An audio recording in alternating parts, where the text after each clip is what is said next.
Hello student, मैं CP Saini स्वागत करता हूं आपका अपने यूट्यूब चैनल मैथमेटिक्स एनालिसिस में।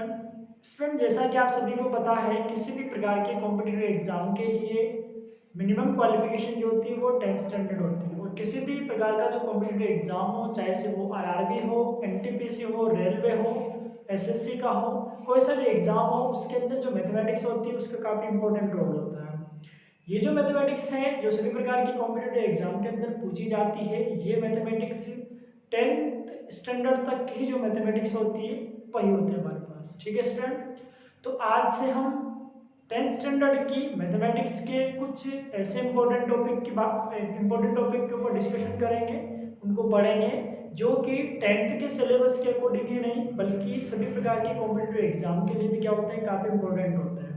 तो स्टूडेंट, आज हम 10th मैथमेटिक्स का जो आरबीएससी का जो हमारा सिलेबस है, उस आरबीएससी के सिलेबस की जो 10th की जो मैथमेटिक्स की बुक है, उस मैथमेटिक्स की बुक का जो चैप्टर फर्स्ट है हमारे पास, उस चैप्टर फर्स्ट को हम क्या करेंगे, यहाँ पे स्टार्ट करेंगे और उसके जो क्वेश्चन है उनको सोल्व करेंगे। ठीक है स्टूडेंट, चैप्टर फर्स्ट जो है हमारा वो आरबीएससी की मैथमेटिक्स की बुक के अकॉर्डिंग चैप्टर फर्स्ट हमारा वैदिक मैथमेटिक्स है। वैदिक मैथमेटिक्स के अंदर हम क्या करेंगे, यहाँ पे संख्याओं के मल्टीप्लिकेशन के लिए यानी कि गुणा के लिए, संख्याओं के भाग के लिए, उनके योग माइनस, संख्याओं के स्क्वायर के लिए, क्यूब के लिए, उनके वर्गमूल घनमूल आदि सभी के लिए क्या करेंगे, यहाँ पे कुछ मेथड पढ़ेंगे, जिससे कि हम संख्याओं को साधारण गुणा किए बिना ही हम उनका स्क्वायर भी निकाल सकते हैं, उनका क्यूब भी निकाल सकते हैं, उनको गुणा भी कर सकते हैं, उनका भाग भी कर सकते हैं। ठीक है स्टूडेंट, तो इस वीडियो के अंदर हम संख्याओं के गुणा के लिए, जो कि हमारा एक्सरसाइज 1.1 के क्वेश्चन रहेंगे, संख्याओं के गुणा के लिए तीन मेथड के बारे में पढ़ेंगे। तीन मेथड के जो क्वेश्चन है उनको सोल्व करेंगे और साथ के साथ ये भी पढ़ेंगे कि कौन से क्वेश्चंस के लिए कौन सा मेथड सही रहता है, किस मेथड की सहायता से कौन सा क्वेश्चन आसानी से सोल्व किया जा सकता है। ठीक है स्टूडेंट, तो सबसे पहले मेथड की बात करें तो सबसे पहला मेथड है हमारा सूत्र एकाधिक पूर्वेण की सहायता से संख्याओं का गुणा। ठीक है स्टूडेंट, तो मैंने यहाँ पे एक्सरसाइज 1.1 के दो क्वेश्चन लिखे हैं, क्वेश्चन नंबर 5 और क्वेश्चन नंबर 6। इन दोनों क्वेश्चंस को हमें सूत्र एकाधिक पूर्वेण की सहायता से क्या करना है, गुणा करना है। ठीक है स्टूडेंट, सबसे पहले मैं आपको ये बता दूं कि जो सूत्र एकाधिक पूर्वेण है, ये जो मेथड है वो किन संख्याओं के लिए लागू होता है। सभी संख्याओं को हम इस मेथड की सहायता से गुणा नहीं कर सकते। ये मेथड केवल उन्हीं संख्याओं के लिए लागू होगा जिनके लिए इस क्वेश्चन में जो संख्या हमें दे रखी है, जिनमें दो संख्याओं को हमें गुणा करना है और गुणा करने के लिए हमारे पास यहाँ पे देखो, पहली संख्या में और दूसरी संख्या में एक संख्या या दो संख्या समान हो सकती है, दो से ज्यादा भी समान हो सकती है, पर ये इस संख्या के लिए लागू क्यों हुआ, क्योंकि यहाँ पर हमारे पास असमान संख्याएं जो दे रखी थी 3 और 7, जो कि असमान संख्या है, इन असमान संख्याओं का योग यदि हमारे पास 1 हो जाए, 10 हो जाए, 100 हो जाए या 1000 हो जाए, अगर दो संख्याओं में असमान संख्याओं का योग यदि ये हो जाता है, तब हम उन दोनों संख्याओं पे सूत्र एकाधिक पूर्ववर्ती वाली विधि लगा के हम उन दोनों संख्याओं को क्या कर सकते हैं, गुणा कर सकते हैं। ठीक है, ये क्वेश्चन इस तरीके, अब इसके लिए तो अप्लाई हो जाएगा, पर अगर मैं आपसे कहूं कि आप 105 इंटू 103 अगर आप निकालना चाहो इस मेथड की सहायता से, फिर ये क्वेश्चन इसके लिए अप्लाई नहीं होगा। ठीक है स्टूडेंट, तो सभी प्रकार के क्वेश्चंस के लिए एक ही मेथड अप्लाई नहीं होता है, कुछ विशेष कंडीशन लगे किसी क्वेश्चन में तो उसके लिए अलग अलग मेथड है। तो सबसे पहले यहाँ पे हमारे पास क्या है, सूत्र एकाधिक पूर्ववर्ती की सहायता से क्या करना है, इन दोनों क्वेश्चंस को सोल्व करना है। अब पहला जो क्वेश्चन है हमारे पास वो है पांचवा, 31 से 1/6 इंटू 31 से 5/6, इन दोनों को क्या करना है, हमें सूत्र एकाधिक पूर्ववर्ती की सहायता से गुणा करना है। तो किस तरीके से सोल्व होगा, देखो यहाँ पे सिंपल सा क्वेश्चन है। यहाँ पे जब हम देखेंगे दोनों संख्याओं में तो हमारे पास क्या है, यहाँ पर भी 31 और यहाँ पर भी कितना है, 31 है। तो इन दोनों संख्याओं में ये जो दो संख्याएं वो सेम है, 31 और 31 क्या चल रहा है, सेम चल रहा है, और असमान संख्या 1/6 और 5/6 चल रही है हमारे पास, जो कि असमान है। ठीक है स्टूडेंट, अब देखो हम इसको किस तरीके से हल करेंगे, यहाँ पर 31 है तो हम क्या करेंगे, देखो यहाँ पे एक वाली संख्या को तो हमने ऐसा वैसा लिख दिया, दोनों में जो समान संख्या थी उस समान संख्या में से एक संख्या में, तो एक संख्या को हमने ऐसा कैसा लिख दिया, ठीक है। और दूसरी जो समान संख्या थी हमारे पास 31, उस 31 में मैंने क्या कर दिया, एक जोड़ दिया, एक ज्यादा कर दिया, उसमें एक अधिक कर दिया, ठीक है। जैसा कि हमारा मेथड भी कह रहा है यहाँ पे, सूत्र एक अधिक है, एक अधिक हमें करना है यहाँ पे, ठीक है स्टूडेंट। तो 31 तो मैंने ऐसा ऐसा ऐसा ही लिख दिया, और दूसरे वाले 31 में मैंने कितना जोड़ दिया, एक जोड़ दिया, यानी कितना हो गया वो 32 हो गया। अब क्या हुआ देखो, मैंने इसके लिए ऑब्लिक काम में लिया, और जो अलग अलग संख्या है, पहली जो अलग संख्या है वो कितनी है, 1/6 है, और दूसरी अलग संख्या कितनी है यहाँ पे, 5/6, ठीक है स्टूडेंट। तो समान संख्या तो हमने पहले लिखी और असमान संख्या हमने इसके बाद में लिखी है। समान संख्याओं में पहले को तो ऐसा कैसा है, दूसरी में एक अधिक करके लिखना है, तो हमने लिख दिया 31 × 32 और ऑब्लिक 1/6 × 5/6, ठीक है स्टूडेंट। अब हम क्या करते हैं, इन दोनों को गुणा करते हैं। 31 को जब आप 32 से गुणा करोगे, जब 31 को आपने 2 से किया तो कितना हो गया, 62 हो गया, तो ये लिखा अपन ने 2, ठीक है, असल के 6 बचेंगे हमारे पास। 31 को जब हम 3 से गुणा करेंगे, 31 को जब हमने 3 से गुणा किया तो ये हो गया हमारे पास 93, और 93 में जब हम 6 जोड़ देंगे तो ये हो जाएगा हमारे पास कितना, 99, ठीक है स्टूडेंट। फिर हमने लगा दिया क्या, ऑब्लिक लगा दिया यहाँ पे। अब इनको गुणा करें तो 1 को तो किससे गुणा करेंगे, 5 से, तो 5, और 6 को करेंगे 6 से, तो ये हो गया 5/36, ठीक है स्टूडेंट। अब हम क्या करेंगे यहाँ पे कि दोनों के बीच में जो ऑब्लिक लग रहा है, इस ऑब्लिक को हटा देंगे, और हटाने के बाद जो हमारे पास नंबर बना वो है 992 सही 5/36, जो कि हमारा क्या हो जाएगा यहाँ पे आंसर हो जाएगा, ठीक है स्टूडेंट। तो सिंपल सी विधि है, इस विधि की सहायता से क्वेश्चन का सॉल्यूशन निकालना भी थोड़ा सा आसान हो जाता है, ठीक है। तो हम क्या करेंगे, जब भी हमारे पास ऐसे कोई क्वेश्चन दिया हुआ हो, तो पहले तो ये देखना है कि दोनों में कोई ना कोई संख्या समान रहेगी, और असमान संख्याओं का जो सम है, उनका जो योग है, वो या तो 1 होना चाहिए, या फिर 10 होना चाहिए, या फिर वो कितना होना चाहिए, 100 होना चाहिए, ठीक है। अगर इस रूप में हो रहा है तो हम ये वाला मेथड उसके लिए काम में ले सकते हैं, ठीक है। अब हमने कर लिया इसको सोल्व, इस तरीके से हो जाएगा।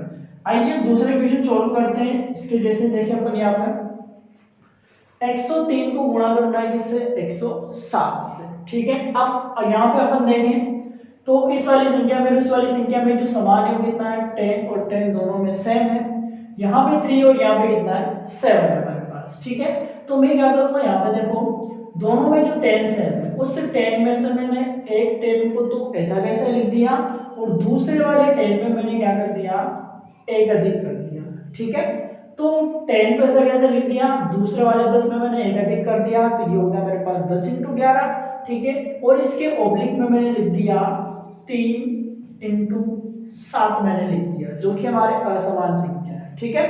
तो 10 और 10 दोनों में सेम है, 10 को तो मैंने ऐसा कैसा लिख दिया, दूसरे वाले 10 में मैंने एक अधिक कर दिया, 10 × 11 हो गया, और इसको लिख दिया अपन ने 3 × 7 लिख दिया, ठीक है। अब देखो 10 को मैं गुणा करूंगा किससे, 11 से। 10 को जब आप 11 से गुणा करोगे तो ये आपके पास कितना आने वाला है, 110 आने वाला है, ठीक है। ऑब्लिक हमने लगा दिया। 3 को जब हम 7 से गुणा करेंगे तो ये बनेगा हमारे पास कितना, 21 बनेगा, ठीक है स्टूडेंट। अब देखना है यहाँ पे क्या होगा, हमने जितनी संख्याओं को पीछे गुणा किया है, अगर उतने ही नंबर ऑब्लिक के पीछे आते हैं तो हम क्या करेंगे, इस ऑब्लिक को ऐसा का ऐसा ही लिख देंगे, यानी कि ऑब्लिक को हटा देंगे और संख्या को हम ऐसा का ऐसा ही लिख देते हैं, ठीक है स्टूडेंट। तो 103 × 107 को जब हम गुणा करते हैं सूत्र एकाधिक के पूर्ववर्णी की सहायता से, तो हमारे पास जो आंसर आने वाला है वो है 11021, ठीक है। कुछ ही सेकंड में हम इसका आंसर निकाल सकते हैं, ठीक। ऐसे ही हम एक तो एग्जांपल और लिखे इसके, ये तो क्या है, एक्सरसाइज 1.1 के जो 2 क्वेश्चन है उन दोनों को हमने सोल्व किया, ठीक है।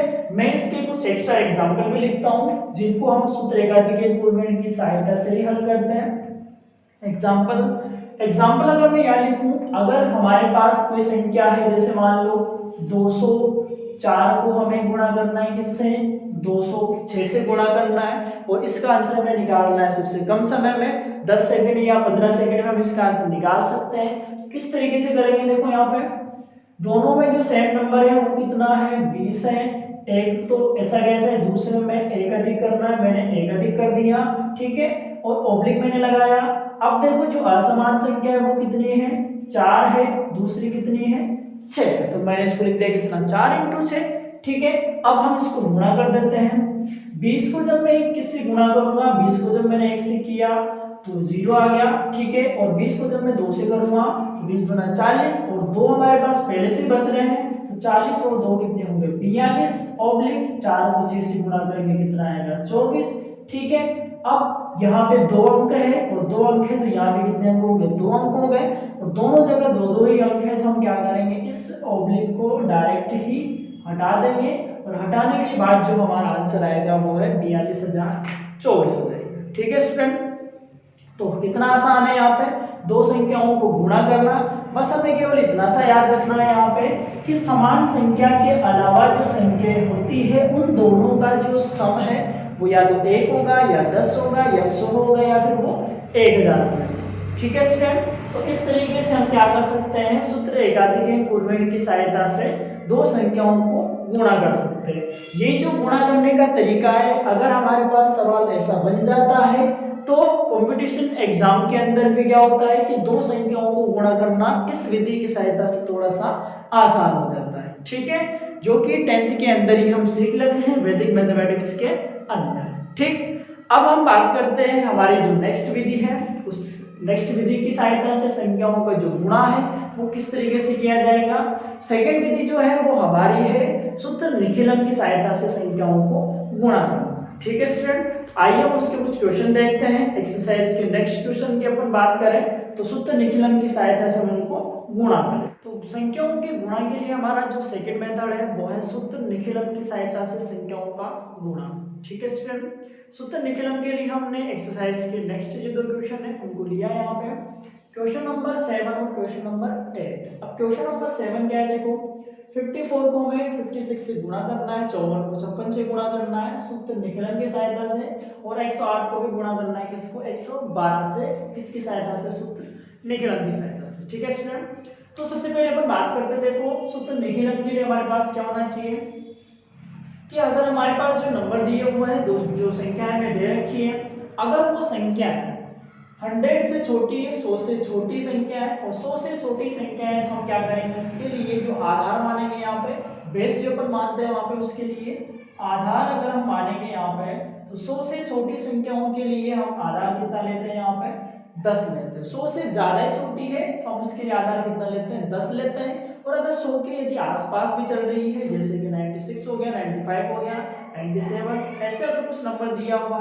तो उसके लिए फिर हम आधार कितना ले लेते हैं 100 ले लेते हैं। पर मेन चीज हम ध्यान रखेंगे कि अगर संख्या हमारी 100 से छोटी है तो 100 से छोटी संख्याओं के लिए हम आधार कितना लेते हैं 10 लेते हैं। ठीक है, अगर संख्या 100 से बड़ी है तो उसके लिए हम आधार कितना लेते हैं 100 लेते हैं। ठीक है स्टूडेंट, अब आधार अगर हम 10 ले लेते हैं तो कोई भी संख्या जो दे रखी होती है उस संख्या का जो फर्स्ट मान होता है, उसकी जो पहला नंबर होता है वो पहला नंबर होता है हमारे पास क्या उपाधार होता है। ठीक है, अगर हमने संख्या 100 से छोटी है तो आधार कितना मान लिया यहाँ पे 10 मान लिया, और उस संख्या का जो पहला अंक होता है वो होता है हमारा उपाधार है। ठीक है, और बाद वाला जो होता है उसको हम क्या कहते हैं यहाँ पे विचलन कहते हैं। ठीक है स्टूडेंट, तो हमारे पास देखो यहाँ पे सूत्र निखिलम के लिए जो दोनों संख्याएं दे रखी है पहले क्वेश्चन में जो दोनों संख्याएं हैं वो दोनों संख्याएं देखो 54 × 56 है जो कि 100 से छोटी है, और 100 से छोटी संख्या है तो हम इसके लिए आधार कितना मानेंगे यहाँ पे, इसके लिए हमने आधार मान लिया यहाँ कितना 10 मान लिया, क्योंकि दोनों जो संख्या है वो 100 से ज्यादा छोटी है। ठीक है, 100 से ज्यादा छोटी संख्याओं के लिए हमने आधार कितना ले लिया 10 ले लिया। आधार यदि 10 है यहाँ पे तो उपाधार कितना हो जाएगा, देखो संख्या का जो पहला अंक होता है वही उपाधार होता है।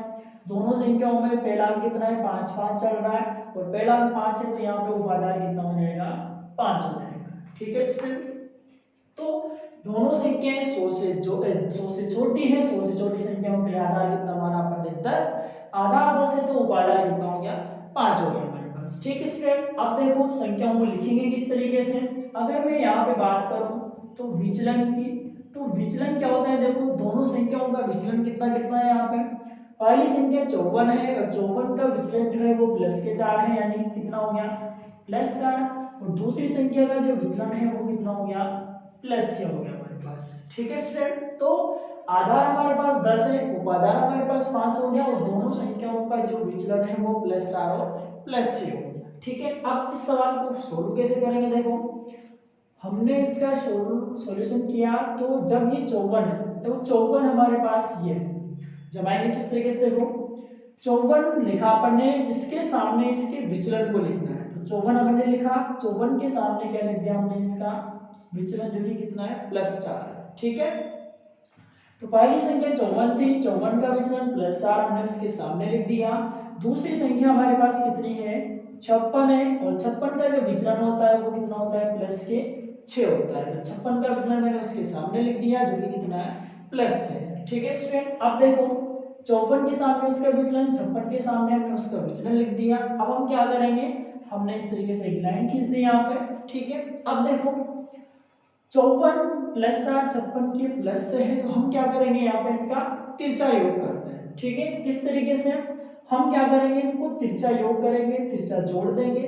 54 में हम कितना जोड़ेंगे, 6, संख्या पहले लेंगे तो उसका दूसरे का विचलन लेना है हमें। ठीक है, तो तिरछा योग होता है, आप चाहे इसको इसमें जोड़ दो चाहे इसको इसमें जोड़ दो, बात एक ही होने वाली है। ठीक है, तो हमने क्या किया, 54 में कितना जोड़ा, 6 जोड़ा, तो मैंने यहाँ पे लिखा देखो 54 + 6 मैंने लिख दिया यहाँ पे। ठीक है, ऑब्लिक में लगा देता हूँ यहाँ पे।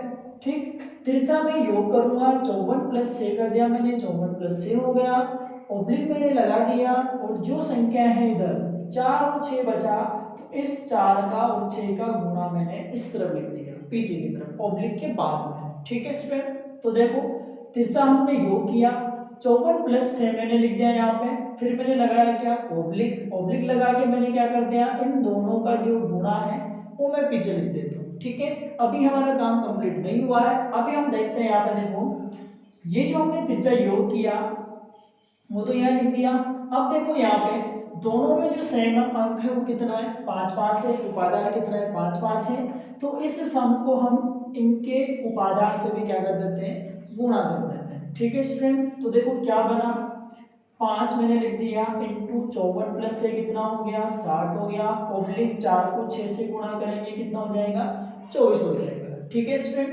देखो अब क्या होगा, ये कितना हो गया, 5 को 60 से गुणा करेंगे, 5 छक्के 30 यानी कितना हो गया, 300, ऑब्लिक कितना हो गया, 24। ठीक है, यहाँ तक काम हो गया। अब देखो यहाँ पे हमने इसके लिए आधार कितना माना, बेस कितना माना, 10 माना है। आधार यदि 10 है तो ऑब्लिक के बाद में केवल एक ही संख्या रहनी चाहिए, क्योंकि आधार में जितनी जीरो होती है उतनी ही संख्याएं ऑब्लिक के बाद में रहती है। ठीक है, यहाँ पर आधार के बाद आधार में केवल एक ही जीरो है, तो यहाँ हम केवल एक ही संख्या रखेंगे, और दूसरी संख्या को हम क्या कर देंगे, इसके आगे वाली संख्या में क्या कर देंगे, प्लस कर देंगे। ठीक है, और जब हम इस 2 को इसके आगे वाली संख्या में प्लस करेंगे तो हमारे पास कितना हो जाएगा, 3 जीरो, यहाँ पे 2 प्लस कर दिया और कितना हो जाएगा, 4 हो जाएगा, तो 3024 हमारा क्या हो जाएगा, इसका बिल्कुल सही आंसर हो जाएगा। ठीक है स्टूडेंट, तो इस तरीके से हम क्या करेंगे, सूत्र निखिलन की सहायता से संख्याओं का क्या करेंगे, गुणा करेंगे। ठीक है, ऐसे ही हम दूसरे क्वेश्चन को सोल्व करते हैं। अब यहाँ पे देखो सेकंड क्वेश्चन जो दे रखा है हमें, 8वां जो क्वेश्चन है वो है 108 को किससे गुणा करना, 112 से गुणा करना। 108 को 112 से गुणा किस तरीके से, देखो सबसे पहले हम क्या करते हैं, देखो दोनों जो संख्याएं हमारे पास है ये दोनों संख्याएं 100 से बड़ी है, और 100 से बड़ी है तो 100 से बड़ी संख्याओं के लिए हम आधार कितना लेते हैं, 100 ही लेते हैं। हमने आधार कितना ले लिया, 100 ही ले लिया यहाँ पे। ठीक है, आधार हमारा 100 है क्योंकि हमारी दोनों संख्याएं 100 से बड़ी है, आधार 100 हो गया। अब हम बात करते हैं किसकी, उपाधार की। उपाधार देखो क्या है हमारे पास, संख्या 100 से बड़ी है, आधार 100 है, तो संख्या का जो पहला अंक चल रहा है दोनों में वो कितना कितना चल रहा है, एक एक ही चल रहा है, हमने यहाँ कितना ले लिया, उपाधार 1 ले लिया। ठीक है स्टूडेंट, अब विचलन की बात आती है, तो विचलन देखो पहली संख्या में देखो आधार अगर 100 माना तो ये जो पहली संख्या है वो 100 से कितना बड़ा है, 100 से +8 बड़ा है, जिसका विचलन कितना हो जाएगा, +8 हो जाएगा। और दूसरी संख्या 100 से कितनी बड़ी है, +12 बड़ी है, तो दूसरी संख्या का जो विचलन है वो कितना हो जाएगा, +12 हो जाएगा। ठीक है स्टूडेंट, संख्या 100 से बड़ी थी, आधार हमने माना कितना, 100, आधार दोनों के लिए 100 है, तो उपाधार कितना हो जाएगा, 1 हो जाएगा। ठीक है, और फिर देखेंगे कि पहली संख्या भी 100 से कितनी बड़ी है, 8 बड़ी है तो विचलन 8 हो गया, और ये 12 बड़ी है तो विचलन कितना हो गया, 12 हो गया। ठीक है स्टूडेंट, अब हम क्या करते हैं, इस क्वेश्चन को भी इसकी तरह जमा के लिखते हैं। तो क्या लिखेंगे यहाँ पे, इसका सॉल्यूशन जब हम निकालेंगे तो 108 के सामने लिख दिया मैंने कितना, प्लस के 8, और 112 के सामने मैंने कितना लिख दिया, प्लस के 12 लिख दिया। ठीक है, संख्या के सामने उसी का विचलन, दूसरी संख्या के सामने भी उसी का विचलन। ठीक है स्टूडेंट, अब देखो ये मैंने लिख दिया, इसके नीचे लाइन खींच दी। अब हम क्या करेंगे, यहाँ पे इसका तिरछा योग करते हैं। तिरछा योग इस तरीके से होगा, तो 108 में हम कितना जोड़ेंगे, 12 जोड़ेंगे, तो यहाँ पे लिख दिया हमने 108 प्लस के 12। ठीक है, ऑब्लिक हमने लगा दिया इसमें। अब हम इन दोनों को गुणा करते हैं, 8 को मैंने गुणा कर दिया किससे, 12 से। ठीक है, ऑब्लिक के पहले तो हमने इनका तिरछा योग लिख दिया, और ऑब्लिक के बाद में हमने इन दोनों संख्याओं को क्या कर दिया, यहाँ पे गुणा कर दिया। ठीक है, अब देखो इसको हम गुणा करेंगे, दोनों में जो उपाधार है वो सेम ही है, किससे गुणा करेंगे, 1 से गुणा कर देंगे। ये 1 मैंने इसके यहाँ पे लिख दिया। ठीक है, अब आगे हम करते हैं इसको, देखो 1 तो ऐसा कैसे लिख दिया मैंने, फिलहाल 108 में जब मैं 12 जोड़ूंगा तो ये मेरे पास कितना आएगा, 120 आएगा, और जब मैं 8 को 12 से गुणा करूंगा तो ये मेरे पास कितना आने वाला है, 96 यानी कि 96 आने वाला है। ठीक है, अब मैं क्या करता हूँ, 1 को 120 से गुणा करता हूँ, 120 आने वाला है, और पीछे कितना बच रहा है हमारे पास, 96 चल रहा है। ठीक है, अब देखो आपके पास आधार कितना है, यहाँ पे आधार हमारे पास कितना है, 100 है। आधार 100 है तो आधार में कितनी जीरो है, 2 जीरो है, और 2 जीरो है तो ऑब्लिक के पीछे भी कितनी संख्या रहनी चाहिए, 2 संख्या रहनी चाहिए। तो हमने क्या किया, इस ऑब्लिक को हटा दिया, और हमने लिख दिया केवल 120 96, यानी कि 12,096 क्या हो जाएगा, इसका सही आंसर हो जाएगा। ठीक है, तो इस तरीके से हम क्या करेंगे, निखिलम विधि की सहायता से संख्याओं को क्या करते हैं, गुणा करते हैं। ठीक है, एक एक्स्ट्रा एग्जांपल देख लेते हैं, जिसको हम थोड़ा सा स्पीड से करके देखते हैं कितना टाइम लगता है इसके लिए। देखो हमने एक एग्जांपल लिया जिसमें मैं क्या कर रहा हूँ, 406 को मैं गुणा कर रहा हूँ किससे, 404 से। ठीक है, 406 को मैं किससे गुणा कर रहा हूँ, 404 से गुणा कर रहा हूँ। ठीक है, तो क्या होगा, देखो यहाँ पे संख्या जो है वो दोनों ही संख्याएं किससे बड़ी है, 100 से बड़ी है, और 100 से बड़ी से भी संख्याओं के लिए हम आधार कितना लेते हैं, 100 लेते हैं। तो दोनों के लिए आधार कितना हो गया, 100 हो गया। ठीक है, अब देखो आधार यदि 100 है तो इसका उपाधार कितना हो गया, 4 है, दोनों में 4 4 से में। उपाधार यदि 4 है तो पहली संख्या का विचलन तो प्लस से हो जाएगा, और दूसरी संख्या का विचलन कितना हो जाएगा, प्लस के 4 हो जाएगा। तो मैं इसको कैसे लिखूंगा, देखो 406 के सामने मैंने उसका विचलन लिख दिया, और 404 के सामने मैंने भी उसका विचलन लिख दिया। ठीक है, ये हो गया हमारे पास।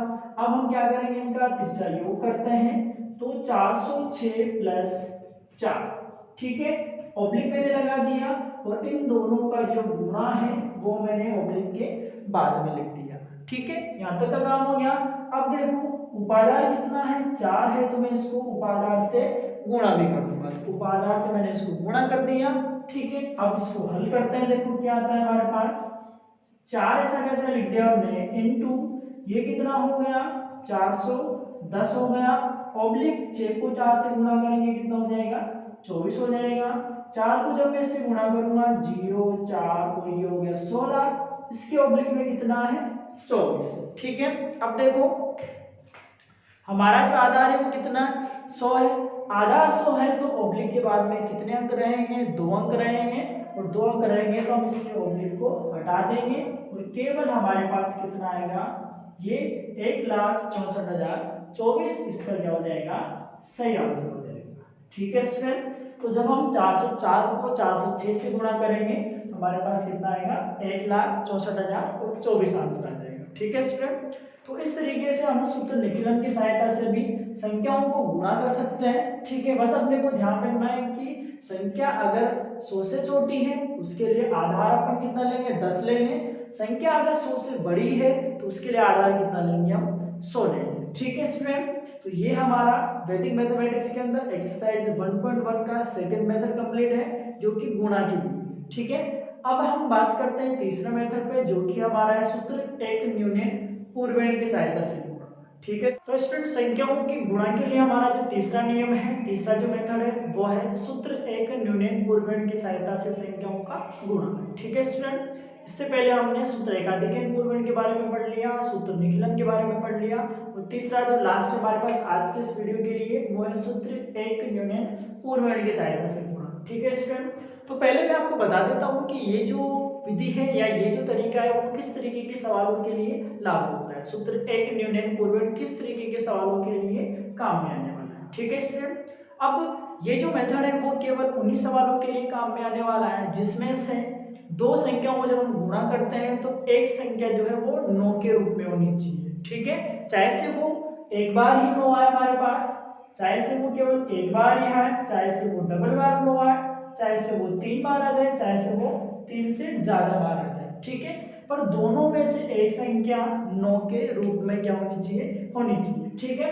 अगर दोनों में से एक संख्या 9 के रूप में है तब हम सूत्र एक न्यूनन पूर्वेण की सहायता से इन दोनों संख्याओं का आंसर यूं मान के चले 10 सेकंड में हम निकाल सकते हैं। 10 सेकंड भी ज्यादा हो गया, 7-8 सेकंड में हम क्या कर सकते हैं, इस तरीके की क्वेश्चन को निकाल सकते हैं, क्वेश्चन का सॉल्यूशन निकाल सकते हैं। ठीक है, अब किस तरीके से करना है देखो, यहाँ पर पहली जो संख्या हमारे पास दे रखी है क्वेश्चन नंबर 9 जो है हमारा, उसमें 137 को हमें गुणा करना है 9999 से, और दूसरे क्वेश्चन में हमें दिया हुआ है 46 को किससे गुणा करना है, 99 से गुणा करना है। ठीक है, इसमें आप देखो पहले मैं 137 को 9999 से गुणा करता हूँ, कितना कम समय लगने वाला है।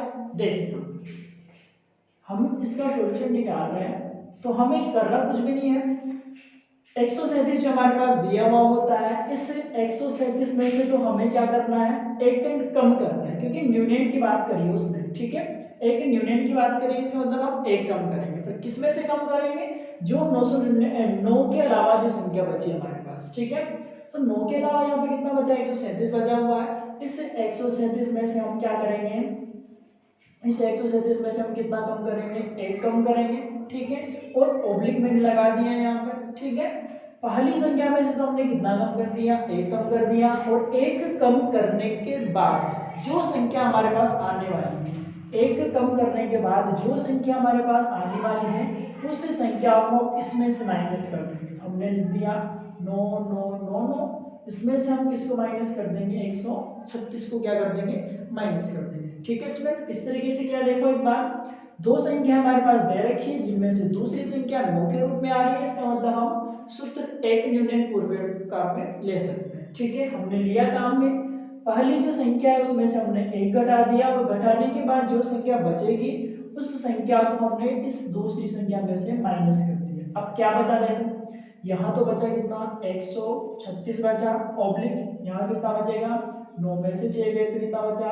3 बचा हमारे पास, 9 में से 3 गए तो 6 बचा, 9 में से 1 गया तो 8 बचा, और 1 9 ऐसा कैसा है बचा। ठीक है, ये बचा हमारे पास।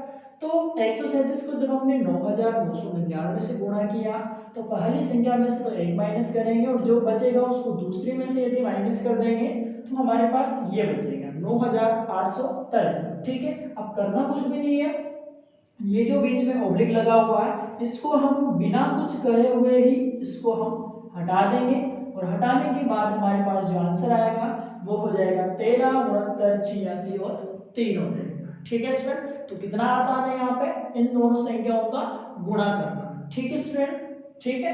सेकंड एग्जांपल देखो इसका कैसे करेंगे, इसके जैसे ही करेंगे यहाँ पे, इस तरीके से होगा। देखो 46 × 99 हमें दिया हुआ है और हमें इन दोनों को गुणा करना है। गुणा करने के लिए हम कम से कम टाइम लगाने की कोशिश करते हैं। देखो 46 × 99 में दिया हुआ है तो हम क्या करेंगे, देखो 46 में से तो कितना माइनस करेंगे, एक माइनस करेंगे, फिर हमने ऑब्लिक लगा दिया और जो आएगा उसको किसमें से माइनस कर देंगे, हम 99 से माइनस कर देंगे। तो 99 से हमने कितना माइनस कर दिया, 45 माइनस कर दिया, तो कितना आ गया 45 ऑब्लिक, यहाँ से कितना बचेगा, 9 में से 5 गए तो 4 बचा, और 9 में से 4 गए तो कितना बचा, 5 बचा। ठीक है, करना कुछ भी नहीं होता, ये जो ऑब्लिक लगा होता है इस ऑब्लिक को हम हटा देंगे तो हमारे पास कितना आंसर आ जाएगा, 45 54 आंसर हो जाएगा इसका। ठीक है स्टूडेंट, तो कितना आसान है, अगर संख्या 9 के रूप में आती है, एक संख्या 9 के रूप में आएगी तो उसका आंसर हम 10 सेकंड भी नहीं लगेगा, उससे पहले अब इसका आंसर निकाल लेंगे। ठीक है, एक एक्स्ट्रा एग्जांपल मैं ले लेता हूँ यहाँ पे, जिसमें मैं क्या करूँगा, 485 को मैं गुणा करने वाला हूँ 9 कितने भी 9 आप ले सकते हो पीछे, तो हमने इतने टाइम 9 को ले लिया यहाँ पे। ठीक है, अब देखो इससे गुणा करेंगे तो क्या होगा, पहली संख्या में से तो हम क्या करेंगे, 1 माइनस कर देंगे। ठीक है, और जो बचेगा उसको इस दूसरे में से माइनस कर देंगे। तो हमने इस 9 में से 6 टाइम में देखिए 6 बार लिख दिया, इसमें से किसको माइनस कर देंगे, जो 485 में से 1 घटाएंगे। तो ये कितना बचा, 484 बचा हमारे पास। अब देखो कितना आने वाला है, यहाँ से 484 बचा, और इधर माइनस करेंगे तो 9 में से 4 गए तो कितना बचा हमारे पास, 5 बच रहा है। ठीक है, 9 में से 8 गए तो कितना बचा, 1 बचा, 9 में से 4 गए तो 5 बचा, और बाकी के जो 9 9 9 है वो हमने ऐसे कैसे लिख दिया। ठीक है, अब ऑब्लिक हटा देंगे तो ये हो जाएगा 484 9 9 9 5 1 5, इसका क्या हो जाएगा, आंसर हो जाएगा। ठीक है स्टूडेंट, तो ये हमारी तीसरी विधि है जिसमें हमने सूत्र एक न्यूनतम पूर्वांक की सहायता से क्या किया, दो संख्याओं को गुणा किया। ठीक है स्टूडेंट, तो आपको ये ध्यान रखना है कि क्वेश्चन किस तरीके से बन रहा है और किस क्वेश्चन के लिए कौन सा मेथड हम लगा सकते हैं। अगर दे देता है सूत्र एकाधिक से कीजिए तो हम सूत्र एकाधिक से करेंगे, न्यूनतम से कर सकते हैं और सूत्र निखिलम की सहायता से कर सकते हैं। ठीक है स्टूडेंट, तो ये एक्सरसाइज 1.1 के 3 मेथड जो है गुणा के वो हमारे पास कंप्लीट है। बाकी की जो नेक्स्ट मेथड है वो इसकी नेक्स्ट वीडियो में कंप्लीट करेंगे। ठीक है स्टूडेंट, अगर वीडियो अच्छा लगा हो तो वीडियो को लाइक करें, चैनल को सब्सक्राइब करें और साथ के साथ बेल आइकन को भी प्रेस करें, जिससे कि आपको आने वाले अगले वीडियो का नोटिफिकेशन आसानी से मिल सके। ठीक है स्टूडेंट, पढ़ते रहिए, मस्त रहिए, स्वस्थ रहिए।